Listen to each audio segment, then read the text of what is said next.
Look at the church tower catching the afternoon sun. Below it, a city sits motionless across a strip of still water.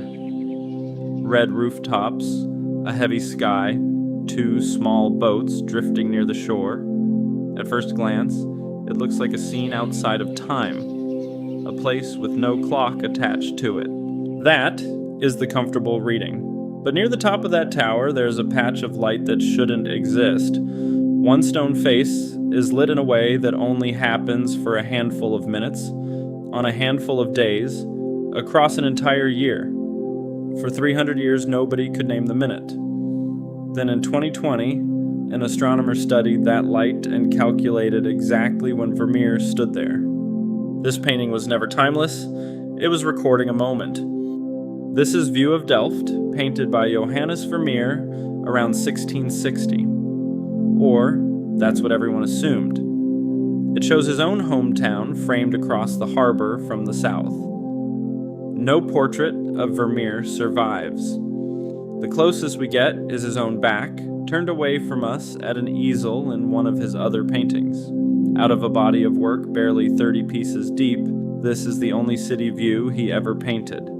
And he built it entirely from light, the shadowed foreground, the blaze of sun beyond it. One small fragment of that light high on the tower turns out to be a timestamp. To understand how, watch how Vermeer split the sunlight across the city.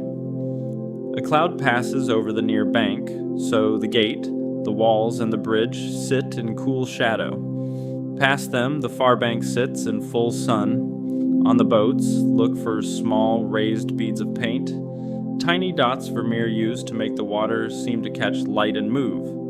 Some believe he studied those points through a lens, using a device called a camera obscura.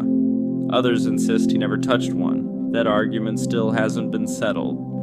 Nobody argues about his precision, though. He knew exactly which surface should glow and which should stay gray. And nowhere is that precision tighter than on the tallest structure in the painting, the new church, its stone top cut into 8 flat faces.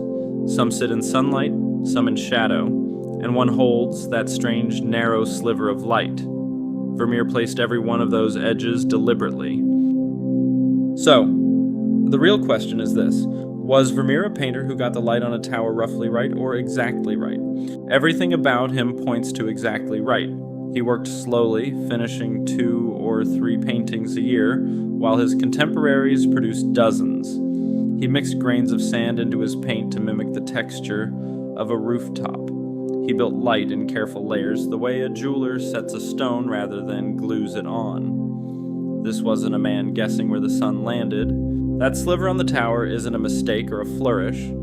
It's far more likely a record, Vermeer telling us in paint exactly what he saw, down to the angle of the light. The problem was that for 3 centuries, nobody knew how to read it. Reading it starts with trusting the city. Delft in these years is calm, mostly rebuilt, its harbor glassy on a still day. Vermeer paints it a little neater than it actually was, straightening the skyline, nudging the bright tower toward the center. But the landmarks themselves are real and fixed, the same gates, the same 2 churches, standing exactly where we can still find them on a map today. The tallest is the new church, where Vermeer had been baptized as a baby. Look closely at its belfry and you'll notice something missing. There are no bells. The city didn't hang bells there until 1660. An empty tower isn't just a detail, it's already a kind of date, proof that this particular morning came before the bells arrived. In 2020, astronomer Donald Olson at Texas State University decided to read all of it at once. With his team, he mapped Vermeer's landmarks against old charts and modern satellite images, then traveled to Delft to stand exactly where the painter once stood. Their key piece of evidence was that thin sliver of light on the 8-sided tower. For the sun to strike one stone face while skimming past the next, it has to sit in one narrow position, and only for a few minutes at a time. Then they reread the small clock on the gate. Earlier viewers assumed it showed 2 hands pointing just past 7 o'clock, but clocks from that century only had one hand, the hour hand. Minute hands wouldn't appear for another 200 years. Read correctly, the clock points closer to 8 o'clock. Their software then scanned the entire year, and only 2 windows matched the light. Early April, or early September. The trees settled it. In April, they'd still be bare. In the painting, they're full. So here's the hidden detail buried inside one of the most famous paintings in the world. A specific morning, around 8 o'clock in early September, most likely 1659. Not a mood, a minute. And still, not everyone agrees. One art historian looks at the same picture and sees late spring instead, pointing to the herring boats preparing for a season that opened in June. The museum that owns the painting finds the theory compelling, but hasn't called it settled. So the exact minute stays gently unresolved, a September morning or a day in May. Sit with that for a second. We are still learning to read a surface Vermeer finished more than 350 years ago, and it is still giving up answers. He caught one ordinary morning of light on an old stone tower and held on to it long enough for us, centuries later, to find it.